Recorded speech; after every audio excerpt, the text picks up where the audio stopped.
We're back with another episode of Mac Stories Unwind, this week brought to you by Collide.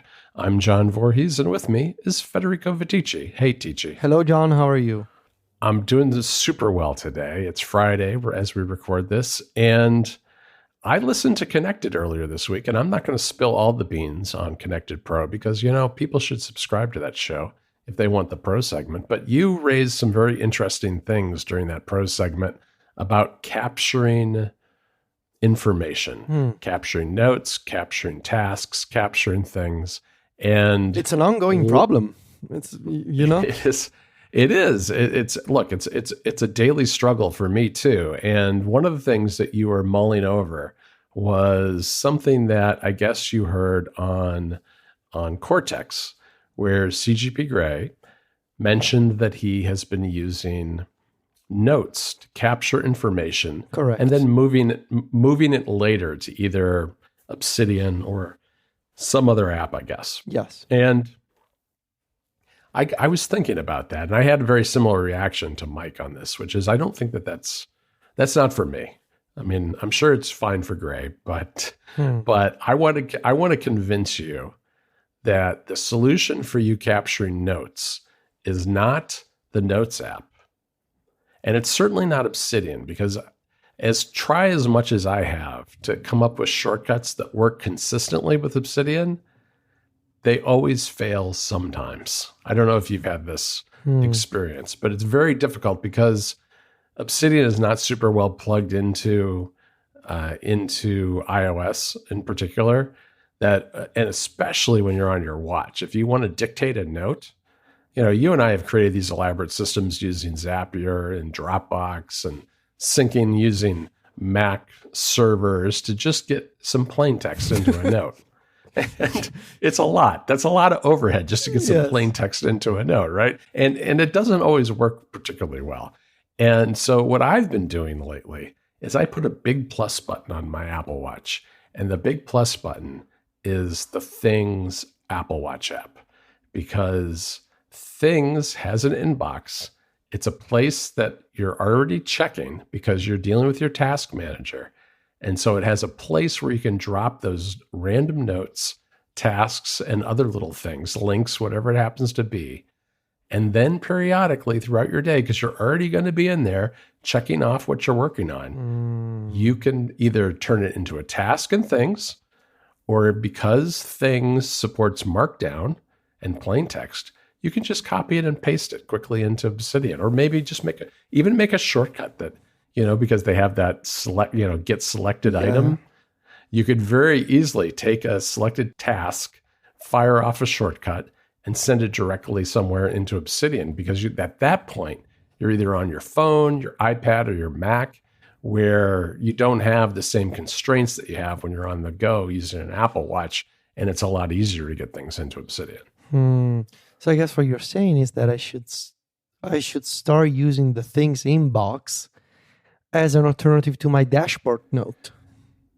That is what I'm saying. And this came to me as I was listening to this when you guys were talking about this, because I've been doing the same things you have. I mean, I've been making the same mistakes. And when I heard you talking about notes, though, I thought, now, notes is the wrong place, because the problem with notes, as much as I like notes, is that moving things out of notes is not super simple. I mean, it's not too bad, but you know, just copying and pasting stuff into Obsidian, maybe you get some weird rich text formatting that you're copying over, or whatever it is. Things is a lot cleaner for that kind of movement of information around.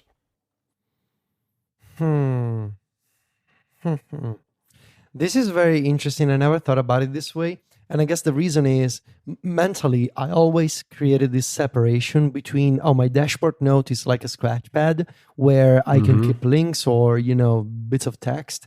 And the inbox of my task manager is a place for tasks. But because I always schedule my tasks, essentially, I never leave them in the inbox.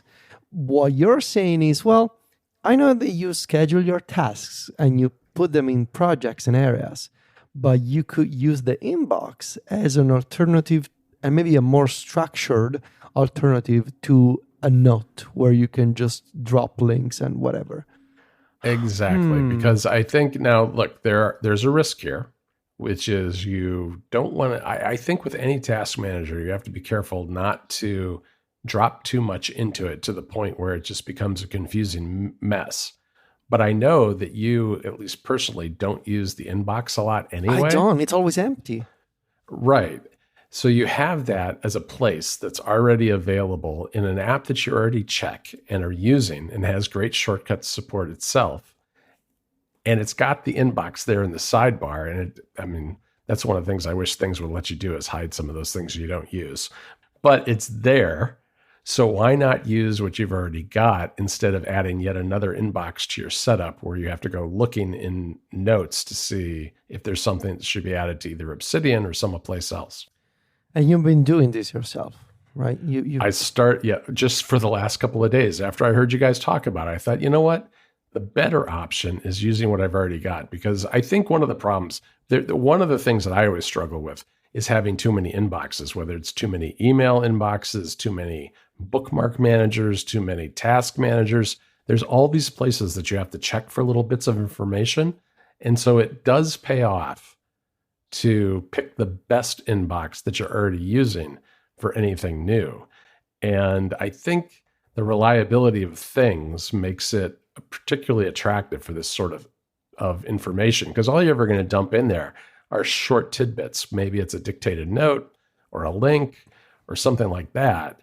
And you'll be able to move it very quickly and easily somewhere else. I'm gonna think about this. There are some things that I need to figure out here. For example, in my dashboard note in Obsidian, I have sections for like, these are things on my mind. These are things I'm working on at the moment. And you cannot create sections in the things inbox. Everything is just one list. You cannot create headings in the things inbox. But you could get creative, right? You could do something like, well, you can make a task and the task contains a checklist. And so that's sort of like a way to fake having a section in the inbox of things. Or maybe you don't necessarily abandon your dashboard note and those sections in there. What you do is you just have this inbox where you'll go through it periodically, and maybe you have a shortcut that lets you pick from a list and says, oh, this is things on my mind versus this is an app to try versus, I don't know what all your sections are, but you could have a choice for each of your sections, and you could easily go through selecting those tasks in the inbox and firing them off into Obsidian into the place that they belong. It is an extra step, but you also would eliminate putting things in your dashboard note that really shouldn't be there in the first place that need to be in things. All right. I'll think about this and I'll play around with it and I'll let you know how it goes. But I'm very intrigued by the idea. All right. Well, we'll see. All right. See how it goes. All right. I have a quick pick for you this week. All right. What's that? I am obsessed with the new Beatles song. I noticed you are. You sent the little video to me and it's Mike. Incredible. As a video. It's incredible. It really is. So this has been pitched as the final song from the Beatles. Obviously, the Beatles are no longer in activity. Only 2 of the 4 Beatles are left: Paul McCartney and Ringo Starr. Unfortunately, of course, John Lennon and George Harrison are no longer with us. So the song is out now. It's called Now and Then. And it's based on an old 1970 demo from John Lennon. John left this demo recorded on tape of him singing this sort of very slow piano ballad. And this is obviously Lennon toward the end of his career with the Beatles. He was already doing the solo stuff with Yoko Ono at the time. It's a very slow and romantic ballad. And it was left as this tape recording with John's voice, the piano, and a bunch of electrical static in the background. Right. And this is one of the many demos that, the Beatles, very, very productive band for their time. Tons of materials between demos, half-recorded versions, and all of that. So this song, the Beatles actually tried, McCartney, Harrison, and Starr, actually tried to make Now and Then happen in 1995 when they did one of their first anthologies.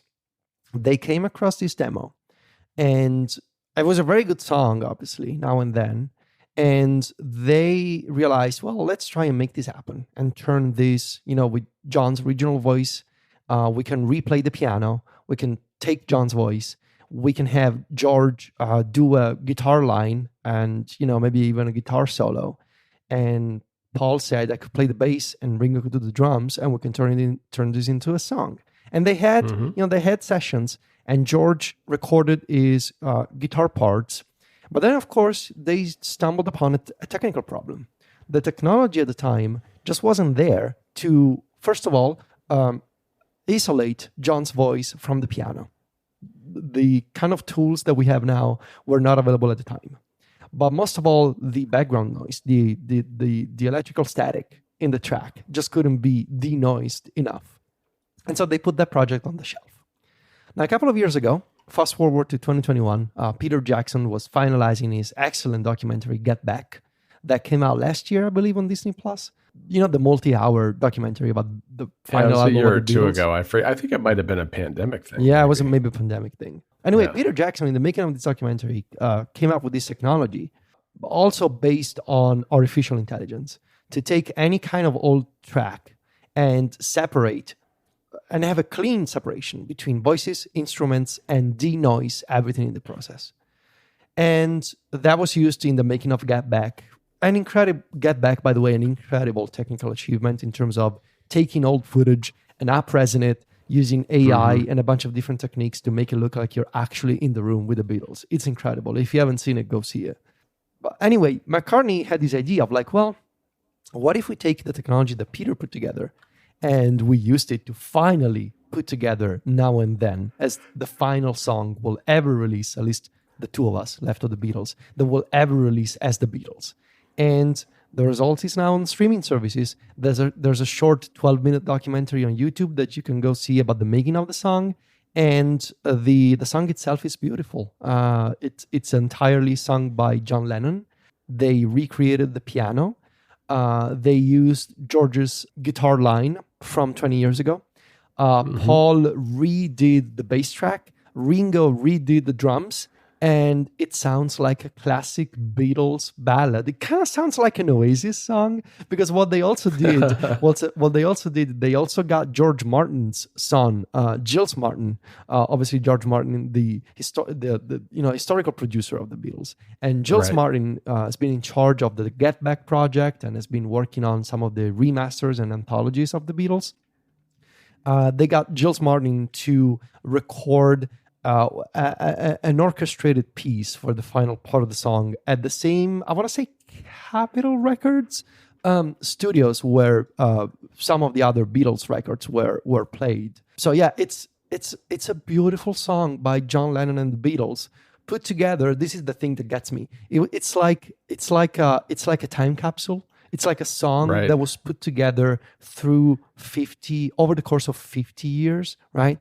Starting with the original voice from John Lennon, going to the guitar played by George Harrison, and culminating with this final production by Paul McCartney, Ringo Starr, and Giles Martin. It's such a beautiful thing to do, and this is the final song from the Beatles in 2023. What an incredible achievement. Yeah, it's really amazing when you think about it. And it really goes to show like some of the interesting things that AI and machine learning can do that are actually additive and creative, that in the hands of the people who were the artists themselves, who were blocked in 1995 from actually creating this song, but now with the help of technology are able to create it. And it sounds fantastic. I love it. I mean, it's a great song. This episode of Mac Stories Unwind is brought to you by Collide. If you work in security or IT and your company has Okta, this message is for you. Have you noticed that for the past few years, the majority of data breaches and hacks you read about have something in common? It's employees. Hackers absolutely love to exploit vulnerable employee devices and credentials, but it doesn't have to be that way. Imagine a world where only secure devices can access your cloud apps. In this world, phished credentials are useless to hackers, and you can manage every single OS, even Linux, from a single dashboard. Best of all, you can get employees to fix their own device security issues without creating more work for IT. The good news is you don't have to imagine this world. You can start using Collide today. Collide is a device trust solution for companies that use Okta, and it ensures that if a device isn't trusted and secure, it can't log into your cloud apps. Visit collide.com/MacStoriesUnwind to watch a demo and see how it works. That's KOLIDE.com/MacStoriesUnwind. Our thanks to Collide for their support of the show. All right, Federico, my pick for this week is the Cracked Nitro deck. Okay, you're a gamer. Yeah, I'm a gamer guy. I'm a capital G gamer here because this is Cracked CRKD. And this is an I have a problem with controllers. You don't even want to know how many controllers I have in my house. It's very much like Stephen Hackett and his Macs. There's a Voorhees number involved with the ownership of controllers. But what this does is it basically turns your Nintendo Switch, into something the size of a Steam Deck. It's a controller, but unlike typical replacement controllers from third parties for the Switch, this is not like Joy-Con where you just slide them on to the ends of the Switch. This is an entire case that you slide the Switch into, and it connects using the USB-C port at the bottom. What's nice about that is that it's very low latency as a result because it's using the USB-C connection, and it's acting as though it's a Pro controller, and it's got the thumbsticks have used the Hall effect technology, which is a magnetic way of using thumbsticks that doesn't wear out and have the drift that you get with the official Nintendo Joy-Con. So really nice there. It's got programmable back buttons, paddles on the back. There's 4 of them. It's got a really nice kickstand that's way more substantial than the one that comes with the Switch. The other buttons are all, basically the standard buttons, very clicky, very nice feeling. And it has its own little cracked Nitro button that replaces the home button, I guess. And changes colors depending on what you're doing. So which is kind of actually nice feedback because, for instance, it turns, I think, orange when you're programming the back buttons.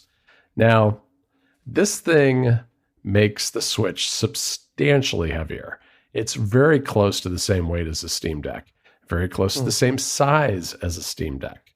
So this is a much bulkier thing, but it's really nicely ergonomic for holding for long periods of time because it has kind of similar hand rests on the back that fit really well into the palm of your hand.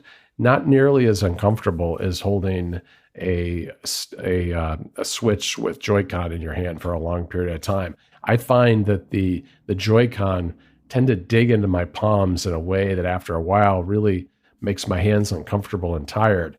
This works really well in terms of ergonomics, but it is heavier. It's well balanced though, so I haven't found it to be too tiring.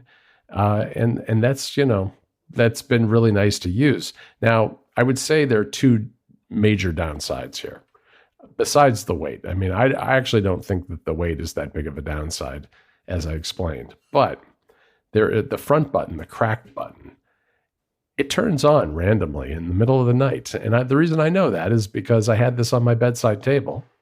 And in the middle of the night, I looked over and there it is blinking. And it blinks once or twice, and then it stops. And then maybe a few hours later, it blinks again. That's kind of annoying. And the other thing I think for you, Federico, that I think the reason I would not suggest this to you is that it does support the haptic feedback, but in this big bulky plastic case, that haptic feedback comes through as a buzzing sound, and this would be very loud for you to play in bed. It would not be great in that sense. So getting back to the weight, I do want to mention, I was looking at some of the measurements that were listed in an article that I read, and it said that the Switch itself weighs just under 300 grams, and the OLED model is about 320 grams, which is the one I'm using. And a pair of Joy-Con weigh 100 grams for a total of about 400 grams, whereas the Nitro Deck by itself weighs 272 grams, which means that it's triple the weight of the Joy-Con, and the whole package is quite bulky. But as I said, not really any heavier than a Steam Deck. So if you're used to the Steam Deck, it's perfectly fine. So that's my pick for this week. Very nice. I really don't want to buy one, but I kind of want to buy one. I should mention too that I got the GameCube version, which is of purple. Course you did, of course, and came with a case, a carrying case. I really don't need another controller. Well, maybe not, but yeah, it's a big boy, that's for sure. All right. Well, thank you for this pick. All right. Well, thanks everybody for listening again this week, and thanks also to Collide for sponsoring this episode. You can find me and Federico over at macstories.net and on Mastodon. Just go to vitici.macstories.net or johnvoorhees.macstories.net to find us there. And we're on Instagram, where Federico is at Vitici. That's VITICCI. And I'm at John Voorhees. JOHN VOORHWS. Talk to you later, Federico. Ciao, John.